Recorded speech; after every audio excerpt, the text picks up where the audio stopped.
Edu Wisata Saung Nila Pandawa yang terletak di Desa Gunung Tua, Kecamatan Cijambe, Kabupaten Subang, merupakan salah satu pusat budidaya perikanan dengan menggunakan sistem bioflok. Dengan adanya lokasi ini diharapkan selain memberikan manfaat kepada pemiliknya, juga dapat memberikan manfaat kepada masyarakat sekitar, baik kepada para pembeli ikan segar dan sehat yang kami produksi, maupun kepada para pembudidaya yang ingin mempelajari bagaimana budidaya ikan dengan sistem bioflok.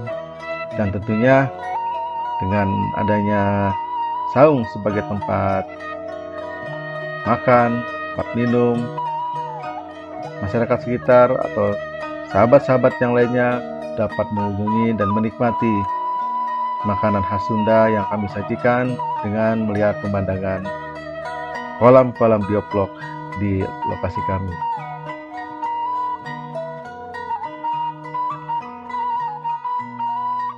Assalamualaikum warahmatullahi wabarakatuh.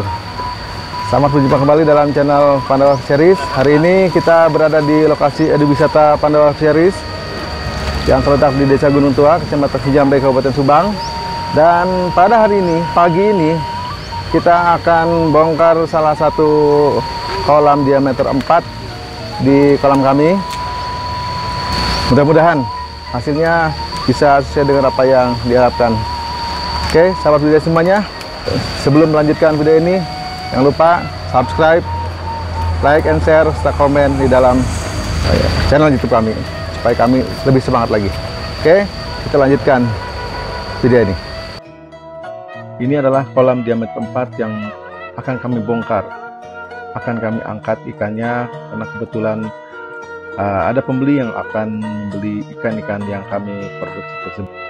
Proses pengangkatan ikan atau panen yang akan kami lakukan direncanakan akan dilakukan pada jam 6 pagi.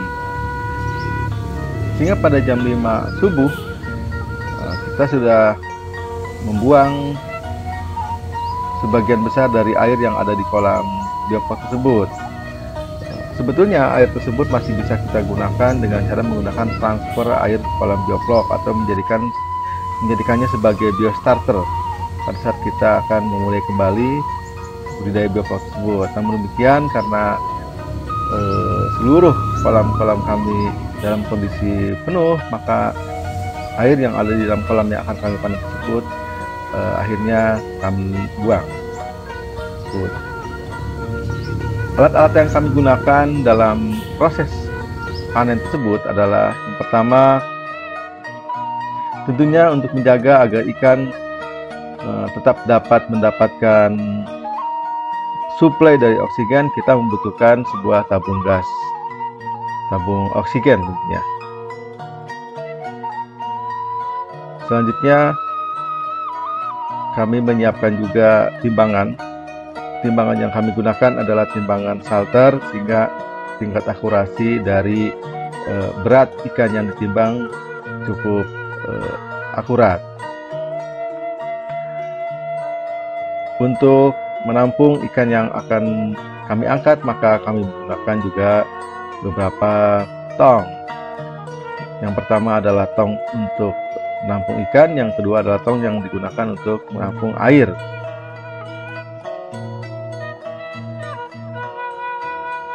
Untuk membantu kami dalam proses panen ini, maka kami pun menggunakan waring, sehingga proses panen dapat berjalan dengan baik. Salah satu faktor kritis dalam proses panen ini adalah tersedianya air bersih. Dalam hal ini kami menggunakan air dari mata air langsung yang kami sedot dengan menggunakan pompa Alkon, sehingga air yang akan dimasukkan ke dalam kantong-kantong kapsul dari ikan yang kami panen diisi dengan air yang memang bersih dan mempunyai kadar oksigen yang baik. Selain kemudian kami tambah dengan kadar oksigen yang berasal dari tabung gas oksigen. Selanjutnya, ini adalah kantong-kantong plastik atau kapsul yang kami gunakan untuk membungkus atau memasukkan ikan untuk dikirim ke lokasi yang menjadi pelanggan kami. Tentunya kita harus memastikan bahwa kondisi dari plastik tersebut tidak mengalami kebocoran, sehingga air yang ada di dalam kapsul tersebut tidak tercecer dan oksigen tetap dalam kondisi baik di dalam kapsul tersebut.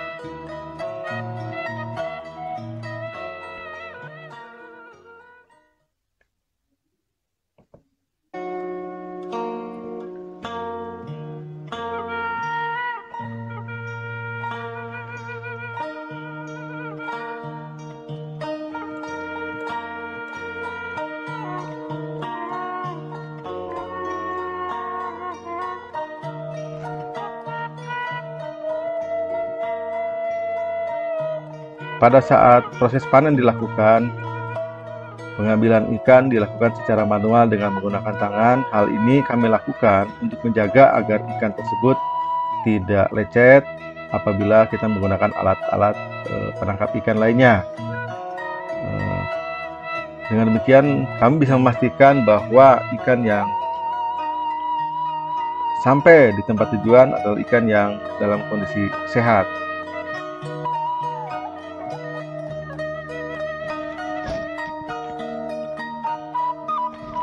Untuk membongkar atau mengangkat ikan dari kolam diameter 4 ini, kami membutuhkan 4 orang, di mana 2 orang berfungsi untuk menangkap ikan dan kemudian dimasukkan ke dalam tong penampungan.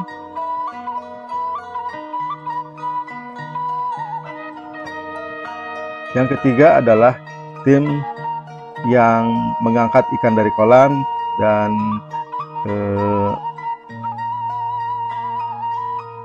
melakukan packing ke dalam kapsul ikan. Dalam proses packing ini memerlukan keahlian sehingga udara yang dalam kapsul atau oksigen yang ada dalam kapsul tidak bocor, demikian pula dengan air yang ada di dalamnya. Terlihat seperti sangat mudah sekali.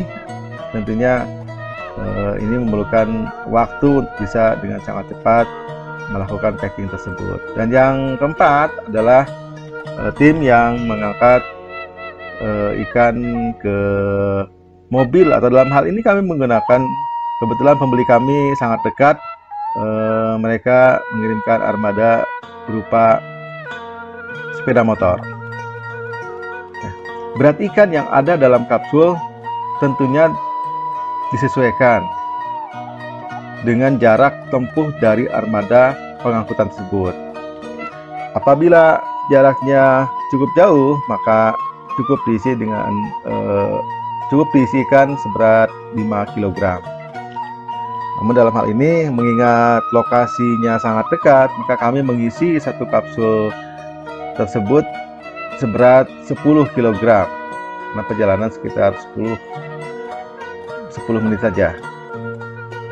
Demikian proses tersebut kami lakukan ulang sehingga sampai pemesanan dapat kami penuhi semuanya. Pada hari ini ikan-ikan yang dibeli oleh pembeli kami adalah ukuran 2, 3, dan 4.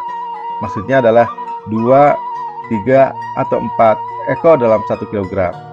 Dan sisanya untuk ukuran yang sama ataupun ukuran yang lebih kecil kami tetap akan sisakan di dalam kolam tersebut.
Terlihat sangat mudah sekali menangkap ikan. Namun demikian pada kenyataannya menangkap ikan nila dan memasukkannya ke dalam tong penampungan itu memerlukan keahlian juga.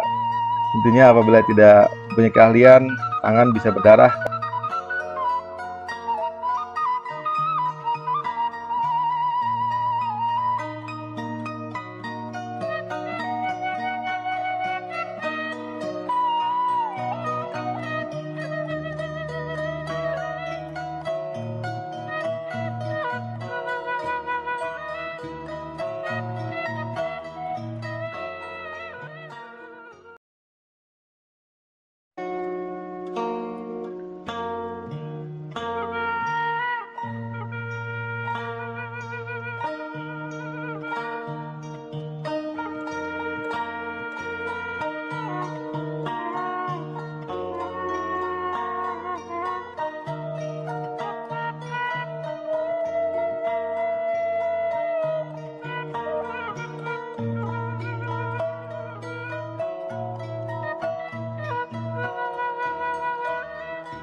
Setelah proses panen tersebut selesai, maka yang tersisa di dalam kolam adalah ikan-ikan yang tidak terangkat atau ikan-ikan yang memang masih kecil.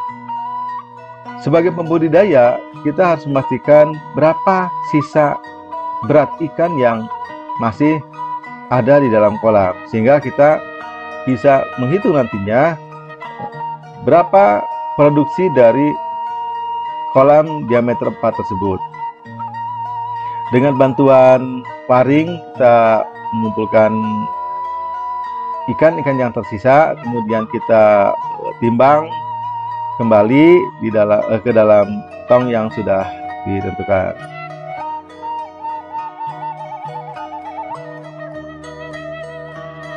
Dengan kita bisa menghitung sisa berat ikan yang ada di dalam kolam, maka kita dapat menghitung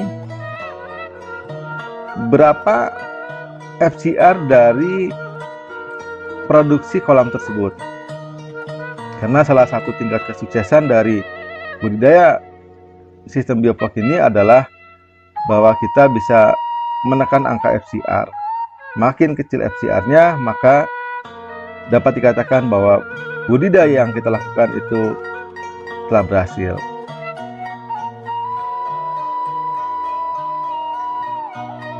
Untuk kolam diameter 4 yang kami bongkar pagi ini, memang kami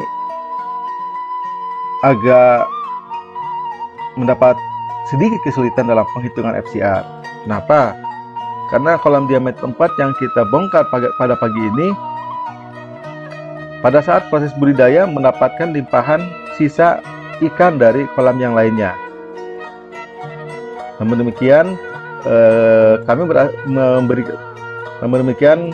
melakukan perhitungan dengan mengurangi jumlah berat ikan yang ditambahkan tersebut, sehingga nanti kita bisa menghitung FCR dari kolam bioflok diameter 4 yang kita bongkar pagi ini. Budidaya yang kita catat dari awal sampai akhir panen ini, maka dapat saya sampaikan, pada saat awal budidaya kita tebar benih dengan ukuran benih 40 ekor per kilogram, dan berat benih yang kita timbang adalah seberat 25 kg, sehingga jumlah tebar benih kita pada kolam diameter 4 ini adalah 1000 ekor. Kita menggunakan tebar padat 100 ekor per meter kubik. Dengan masa budidaya sekitar 3,5 bulan, maka pakan yang kita habiskan adalah jumlah pakannya sebanyak 8 karung, di mana berat satu karung adalah 30 kg, sehingga total pakan yang kita habiskan untuk budidaya ini sampai hari ini dipanen adalah seberat 240 kg. Dan berdasarkan hasil panen setelah kita kurangi dengan tambahan dari sisa kolam lain yang dimasukkan ke dalam kolam diameter 4 tersebut, maka ikan yang dibeli pada pagi hari ini adalah seberat 200 kg dengan sisa ikan seberat 37 kg, sehingga total panen pada pagi ini adalah seberat 237 kg.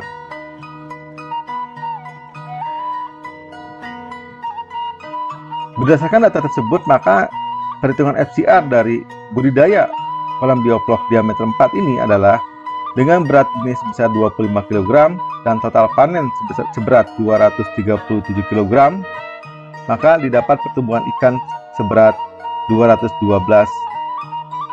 kg selama proses budidaya 3,5 bulan dan total pakan seberat 240 kg, maka FCR yang terbentuk adalah 1,1. Angka yang cukup lumayan dan dapat memberikan hasil bagi kami, mengingat beberapa kendala yang pernah kami alami dalam proses budidaya diameter 4 untuk kolam yang ini. Yang pertama adalah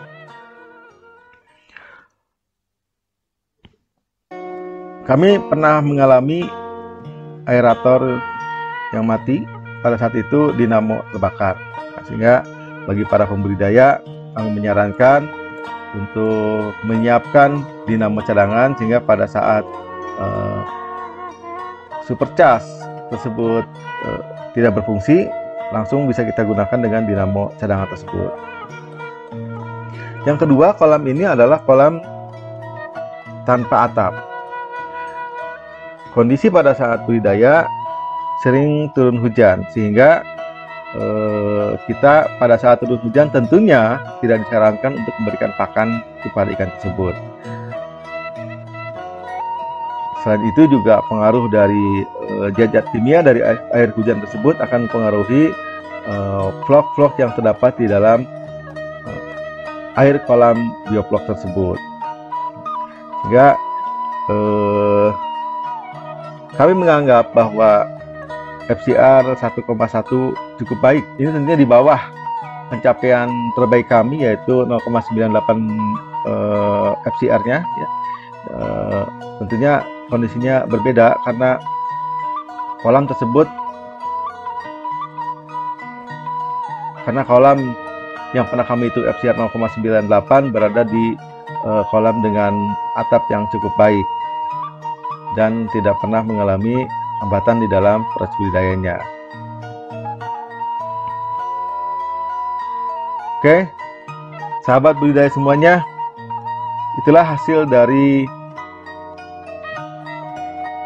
bongkar diameter 4 di Eduwisata Songnila Pandawa.